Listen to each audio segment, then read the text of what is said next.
Way back in 1930, breakfast cereal innovator and entrepreneur Will Keith Kellogg founded the W.K. Kellogg Foundation to act as an independent philanthropic force helping America's children thrive. Working across the country, the Kellogg Foundation partners with communities to create conditions for vulnerable children so they can realize their full potential in school, work, and life. A big part of the work focuses on food access and nutrition for kids and their families.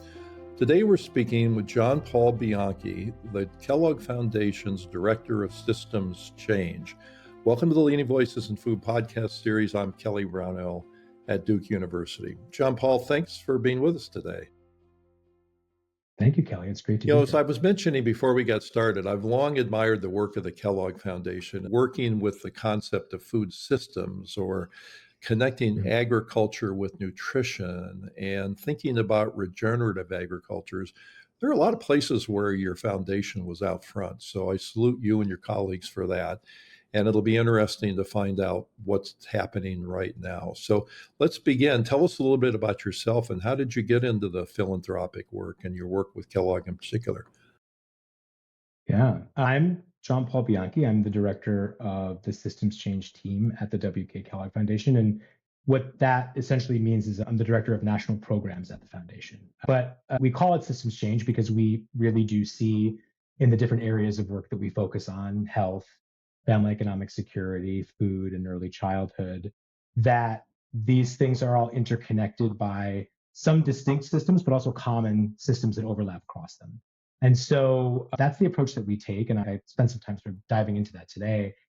To answer the question of how I got here, a master stroke of luck. I was set to be an academic researcher. I was working on my PhD at the University of Wisconsin. I was ABD and decided that I didn't want to be a researcher and I wanted to work in policy. And so I moved to Colorado to take a job sort of sight unseen, being the policy director of an organization that worked in K-12 and children's health and food and early childhood education. And did that for a few years and learned to translate research into practice, into policy, and was giving a presentation and got a tap on a shoulder from somebody that worked at the Kellogg Foundation who was interested in what I was saying. And we had one conversation. And 6 months later, I wound up having a new job and leaving Colorado and moving to Michigan. That was 15 years ago. Well, you went into this with a great background, having done the science as a graduate student and then into the policy world. And you're right, the intersection of those two is really where the magic can occur. So you began talking about this, but let's talk about it a little bit more. So when you say that there are systems that cut across different problems like food and health, and economic security, et cetera, and I know you've structured your team to reflect that cross-cutting kind of view of things, but tell us a little bit more about that. And how is this different than what's usually done? And how does it affect the way your work gets carried out? So big picture at the Kellogg Foundation, we envision a society where every child can thrive. But we know that there's too many kids and families that still can't access good food or quality childcare, or their parents can't find quality jobs because of inequities that are embedded in the policies and the practices and narratives that shape our systems. And so having a multi-issue integrated grant-making team, it's made us more effective by better understanding the points of intersection and collaboration across those bodies of work. So our food systems program officers are in the same team and they work closely with our program officers in early childhood and family economic security and health. And those collaborations strengthen the work in a variety of ways. We have experts in each of those areas, but because they're spending time with each other and working in the same team, they're exposed to and they learn about each other's work and each other's worlds. And that creates powerful collaborations in the foundation, but more importantly, out in the field. And it helps us to see that we can't fix any of these systems, including food systems, with surface level or patch kinds of solutions. We really have to work together to get upstream and focus on policies, focus on practices, focus on resource flows and narratives that really sustain the inequities that we see. And so the foundation partners with organizations to dismantle barriers in food systems and the other areas so that children and families can access quality food. But I think we also recognize that's about investing in people And it's about investing in people over time to drive transformational change in any of these systems, including food. For people listening to this who aren't in the world of philanthropy or academics or science or policy, Mhm. they might be saying, well, this kind of makes common sense. Isn't this the way it's Yeah, usually done? And in fact, it's not usually done to have it's this not. cross cutting Yeah. work accomplished the way you're doing it. So it's actually a pretty impressive thing. Yeah, thank you. And I have a lot of respect for our philanthropic partners and peers, and we work very closely with a lot of large and small foundations. And I think the adage in philanthropy is you know one foundation, you know one foundation. So we do it this way, and somebody else will do it differently. And I think there's a lot of connection for us back to our founder. You mentioned Will Keith Kellogg at the top of the call. He was ahead of his time in terms of understanding the interconnectedness between food and the land and opportunity and people's education. And a lot of that came out of his tradition as a Seventh-day Adventist, but also I think just as a person coming up in the Depression and seeing what happened afterwards and really beginning to understand in his own community how these things were sort of connected to one another. And so for us, both inside and outside the foundation, systems change really means betting on people long term to reshape those systems from the outside in, but also from the inside out. And that's really what we're striving for.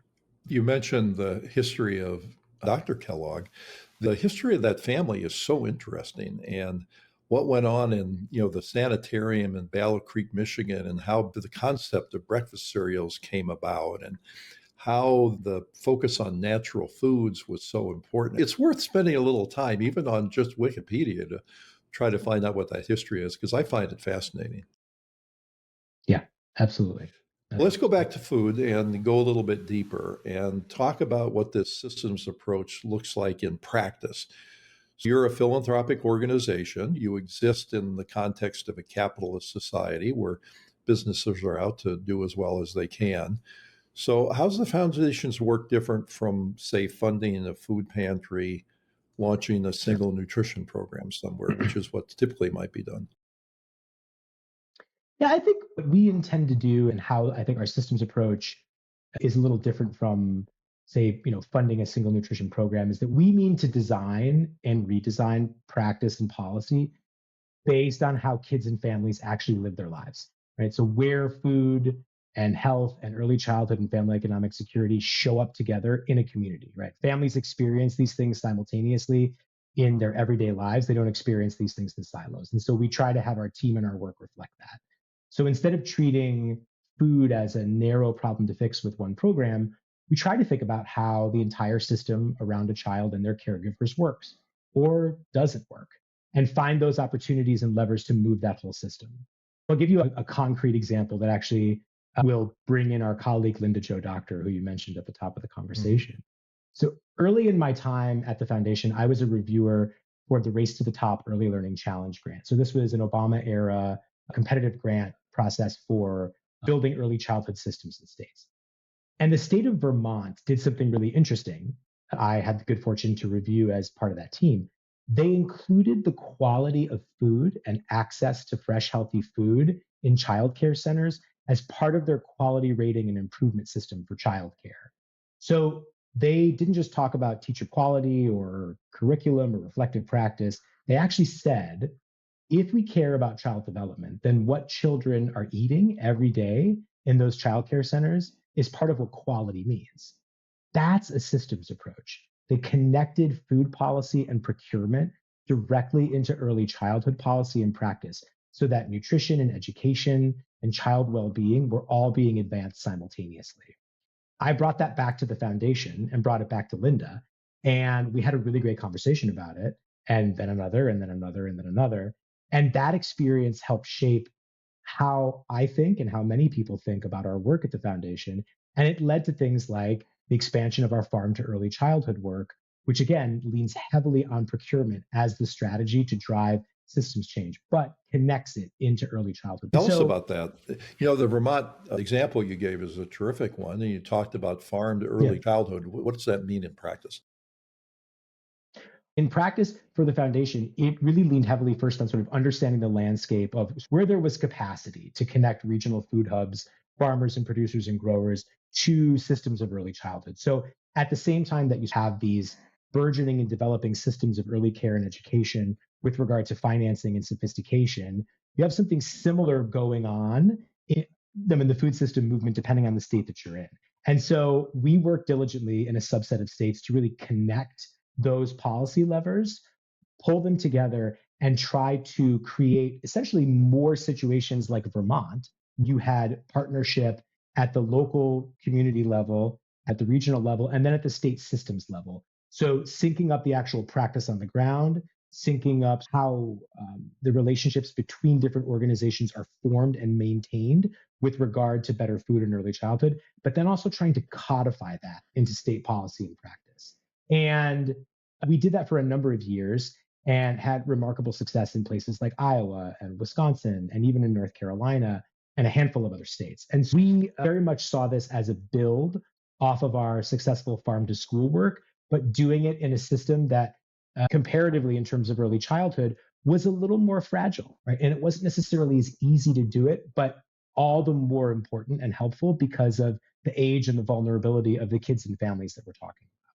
The system approach is very powerful. And so I'm going to ask a question, not to be challenging, but to, in some ways, Yeah. give you a softball for proving the systems approach. So, if at the end of the day, the most important thing in a childcare setting is to get healthy food into the bodies of the children so they can thrive intellectually and medically and Sure. everything else, couldn't you accomplish that by just giving a good shopping list, to Costco shopping list to the daycare directors, and they could go buy good foods? And why does it need to be connected with farmers? And Yeah. the broader connection into the community at large. Why is that important?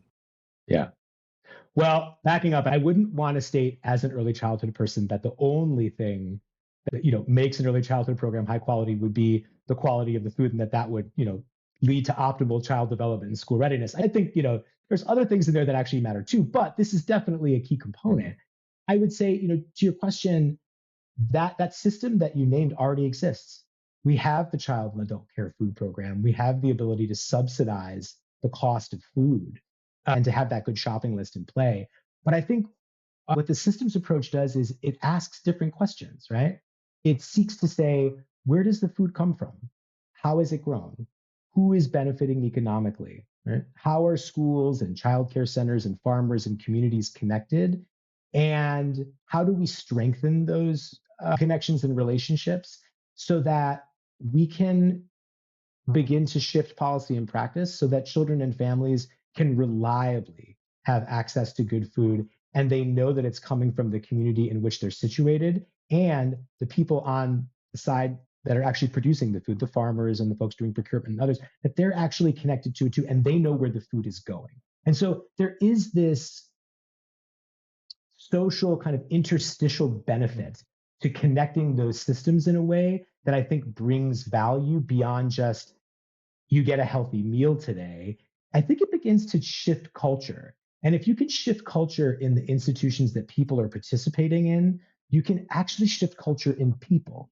So you could see if a parent that potentially wasn't exposed to that before, or maybe didn't have access or didn't know how to get access to that kind of food, if their expectations suddenly is shifted because in their childcare program, they're getting access to quality food, that then becomes an opportunity to engage in a different way. But it also becomes an opportunity for that parent to become empowered and to come together with other parents and other community members and begin to insist that's a reality in everyday life for them. That becomes a norm rather than an exception. I really like your answer because, in some ways, people in our country have become distant from their food. It used to be you could just go to the store and there might have been one agent between you and who grew the food. The farmer would deliver it to a place, you would buy it.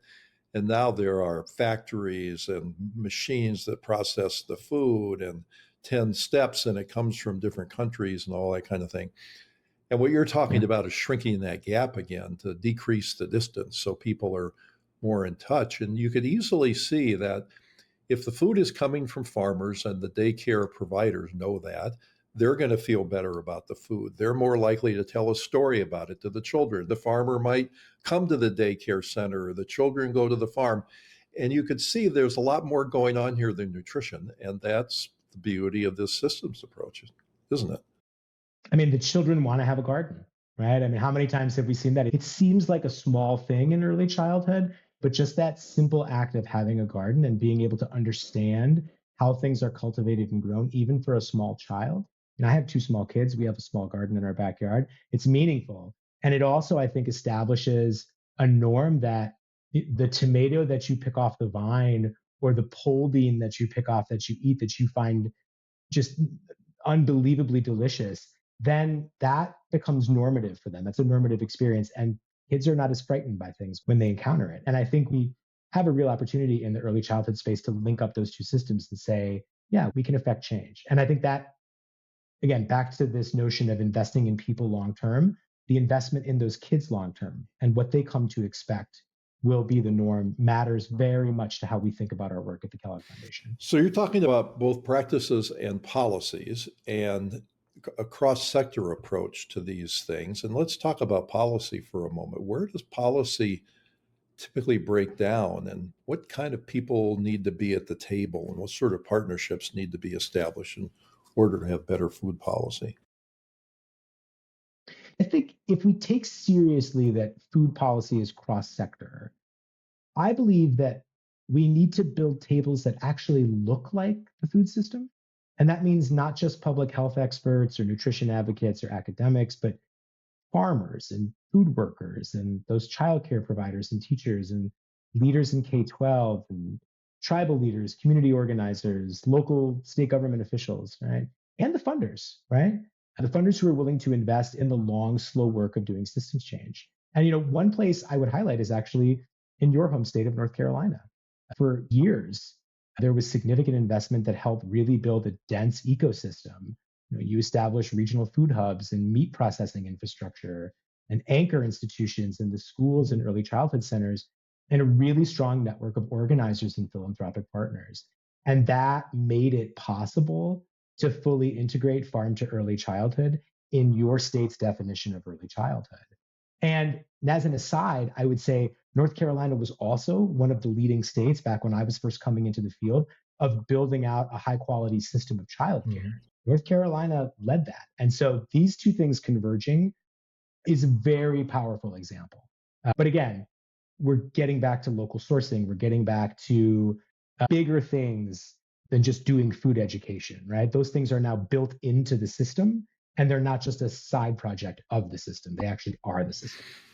So you're talking about a foundation doing a lot more than getting proposals, seeing what needs to be funded, and then sending money out the door. You're talking about connecting people in innovative and unique ways and building bridges that didn't exist before and getting people to understand the systems change approach. And it just can lead to so many interesting and innovative things that just weren't possible using traditional models. So really, my hat's off to the work you do, and I can see why it's creating such powerful outcomes. Yeah. One piece I would be remiss if I didn't say this, right? What makes all those partnerships work or fall apart? Usually, it's not the brilliance of a single policy idea or practice idea. I sort of sound like a broken record, but I'm going to come back to this.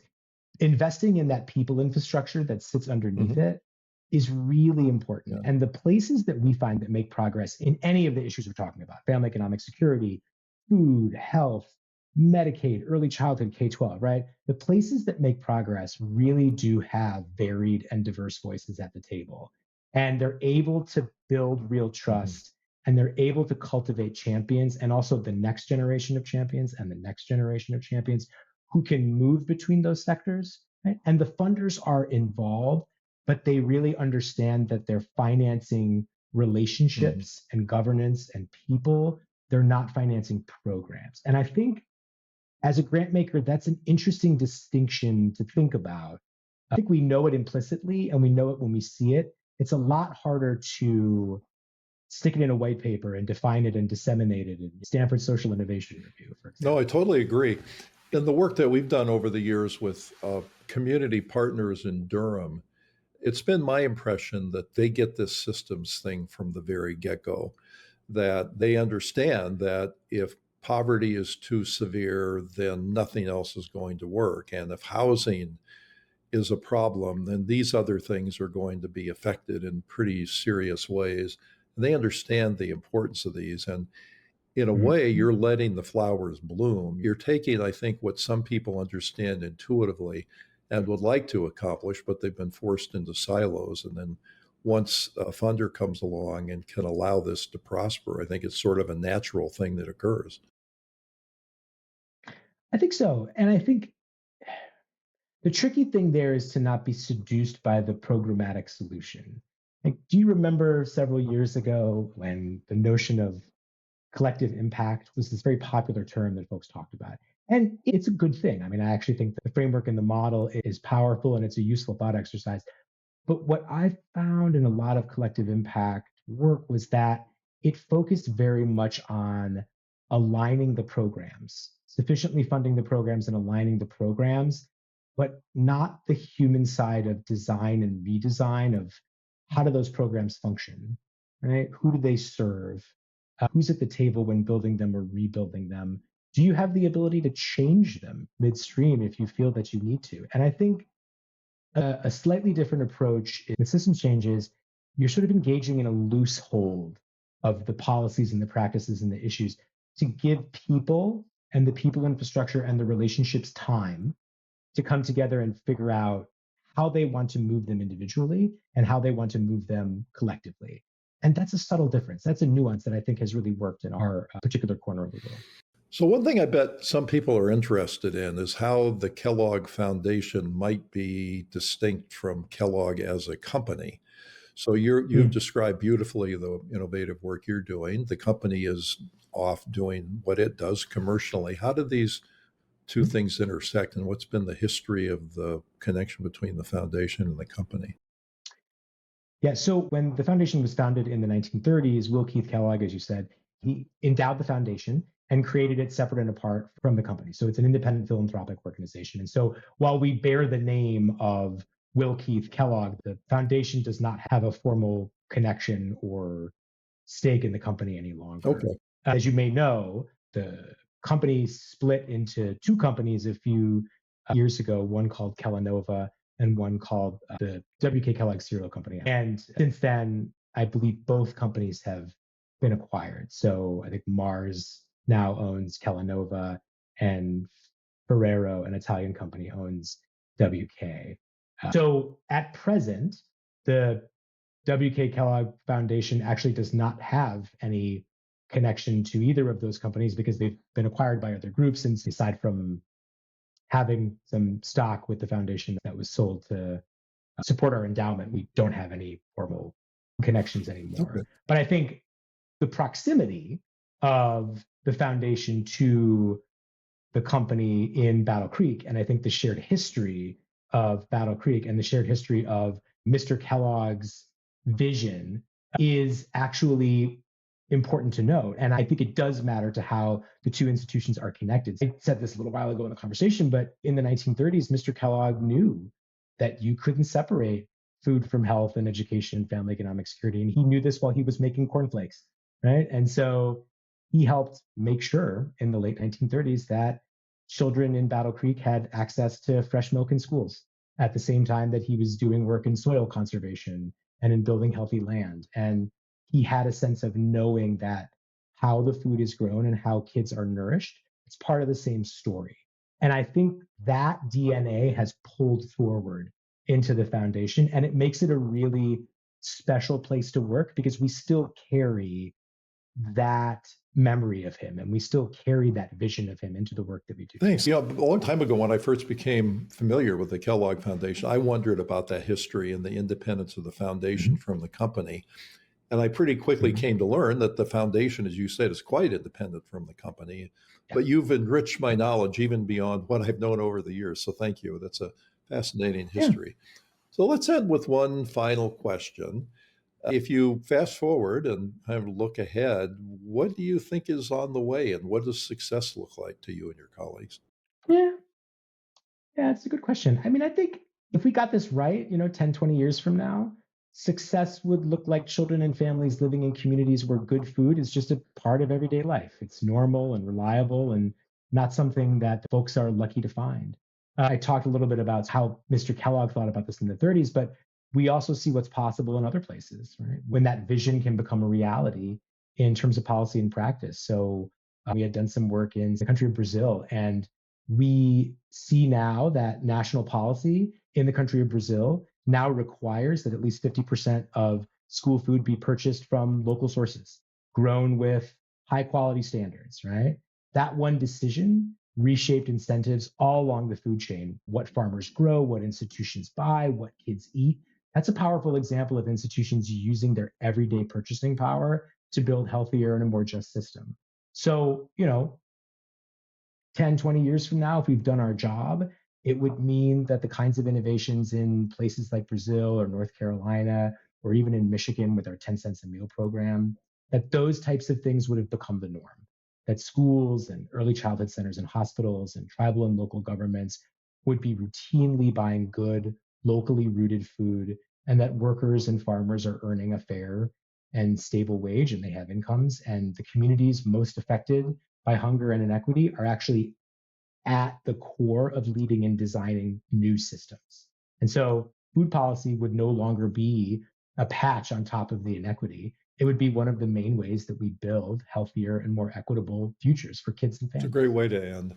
I really admire the vision of the foundation, but also how the vision gets executed in practice. It's not easy to do that. Mm. And you and your colleagues have been very successful, at least from my point of view. So, congratulations for what you've accomplished. I look forward to many more years of innovation, and it's been wonderful connecting with you today. And I'm so grateful you could share your knowledge with us. So, thanks again. Thank you, Kelly. It was wonderful to be here. I appreciate it. So, our guest today has been Jon-Paul Bianchi, Director of Systems Change at the W.K. Kellogg Foundation. Thank you for listening, and thanks as well to our producer, Deborah Hill, for her outstanding work. This is Kelly Brownell.